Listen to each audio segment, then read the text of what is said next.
Jordan is furiously fighting back against ISIS with a series of airstrikes in Syria. This comes in response to the horrific execution of a Jordanian pilot that the terror group held hostage. But it may come at a price, as ISIS is claiming a 26-year-old Arizona woman was killed right in the middle of it. Her death has not been confirmed. Still, the U.S. military is now moving more assets into Iraq to fight against the terror group. But should there be a larger ground invasion, as some are calling for? That's our topic this half hour. We want to hear from you on Facebook and Twitter. Joining us live in the newsroom is our Roundup panel, and it's led by our Fox 26 senior legal analyst, Chris Tritico. Chris, good morning. What do you think? You know, I think that we've slow played this long enough. Last week, the president, or in the State of the Union, the president said he wanted Congress to pass a authorization bill for use of force authorization. And yet last week, oddly, the Speaker of the House, John Boehner, said that it would be a tough sell for the president in the House to get a use of force bill passed. I can't imagine if this is not it, I can't imagine anything that would stop the partisan sniping between the Democrats and the Republicans and bring these two together to do something. And I'm going to step out of my moderator's role for a minute. I watched part of that video when they burned that Jordanian pilot, and these people are barbarians, and they have forfeited their right to breathe our air. And it's time for the United States to lead. The Democrats and Republicans need to lead together, and we need to go back into Iraq and Syria and fix this problem.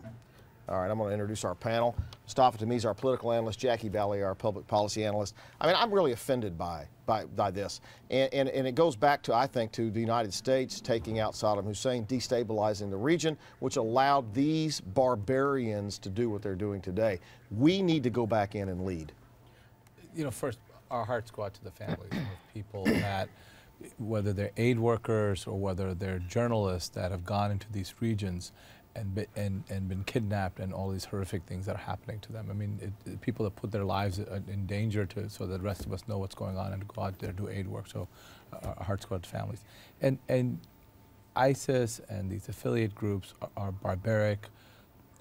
You know, the words can't describe how awful these people are. And so I'm glad that Jordan is leading this effort.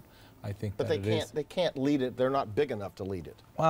You know, Chris, I mean, I think that this is a regional thing. So one more thing that you go, we were there for over a decade, and we weren't able to solve the problem. We had over 150,000 troops in the region, and now we have more, violent extremism coming out of that region. So the region has to take some responsibility. So when the King of Jordan says that we're going to launch airstrikes, because he does have military hardware there, his military is larger than ISIS. He does have responsibility, and I'm glad he's leading.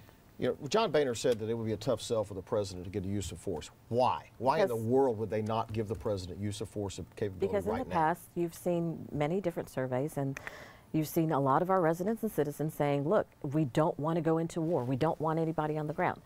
I think the more we see with this young lady, the more cases we see like this, the more that will change. But that's why he said it, because a lot of surveys are saying we're done. We don't want to do that again.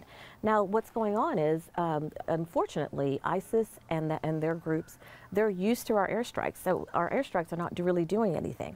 They know what the Jordan, they know that Jordan they're lacking in certain things. So when Jordan comes to us and says, look, we need certain resources, we need some drone requests, when they give that to us, we should say, yes, we will help you, because they are trying to take on this war in their own region and trying to make it not a world war. But the reason why Boehner said that is because of that. Now, I think that is changing, because the more we're seeing these airstrikes are not working, the more we're going to say, look, we need to do something. And I don't think you stepped out of your moderator role. I think what you said is exactly what a lot of us are feeling. Let me go to Sally. She's monitoring our social media. Okay, let's take a look at Twitter. This first tweet is coming from, it's actually somebody who lives out in Arizona, because this is the show of support that is happening there in Prescott for Kayla Mueller.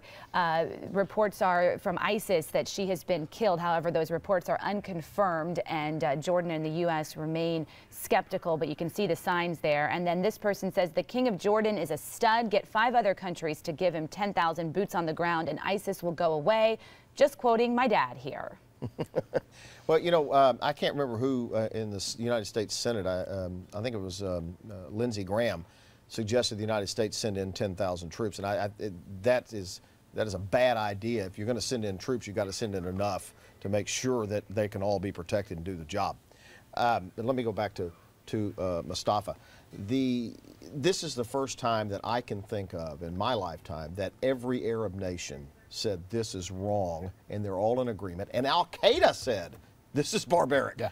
Okay, isn't it? Right now we have a chance to unite every Arab nation together, and the United States can lead this effort. And we're really the only country that can lead this, I think.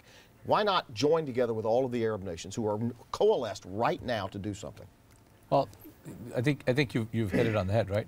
Why don't all of the Arab nations get together and go after this? And so if we keep stepping in, people look around and go, why don't you do it, right? So in essence, it is time that Jordan stepped up. It's time that Saudi Arabia stepped up, because some of these problems are coming from these monarchies, and these are not, democratic elected leaders. These are monarchs. These are people that have what I call like the Saudi Inc., right? This is their private corporation, not necessarily countries.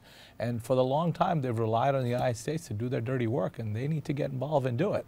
And so, to me, if we're going to put our soldiers at risk, we've seen this movie before. We have over 150,000 troops in Iraq, and we destabilized the region, and not. But doesn't that make ISIS our came out of responsibility? it. Well, at some point, it is going to have to be the King of Jordan that does this stuff, because how long are we going to keep our soldiers there? So what about that, Jackie? But I think he realizes that, because that's why so far he is not asking for boots on the ground. Right now he's just asking for help Support. with resources. Right. So he's saying, look, we are in the region, we can fight this fight, but we need you to give us some equipment, we need you to give us some more resources, we need backup. If we're going to do airstrikes, we need to be more strategic about it, because they've figured out what we're doing. I mean, something as simple as night goggles. The ISIS has figured out that they don't have night goggles, so they're doing a lot of their damage in the evening. So he's saying, look, I need to better equip my guys to go in there and do this, since we are in this region. They're not asking for boots on the ground yet.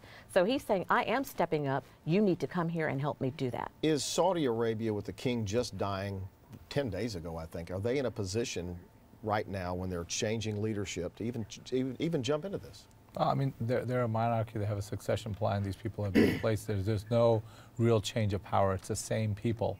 And oil prices are really low. Maybe they can jack up the oil prices and then go, spend the money on supporting the King Jordan. They can buy night classes from anywhere. It is not always our responsibility to deal with these issues. They have to start picking up the slack. And I'm glad King of Jordan is making such strong statements. I'd like to see him back it up. Final thought. I think we need to continue to support them. He is having a little bit of issues. Whenever we had the drone request, he said no. The administration said no. I said we need to give them whatever resources they need so they can fight that war and contain it in the region, because if they don't, it becomes a world war and our issue. All right, we're going to leave it right there. We'll be back next week, wrapping up the hottest stories of the week. Okay, we'll see you guys then. We appreciate it.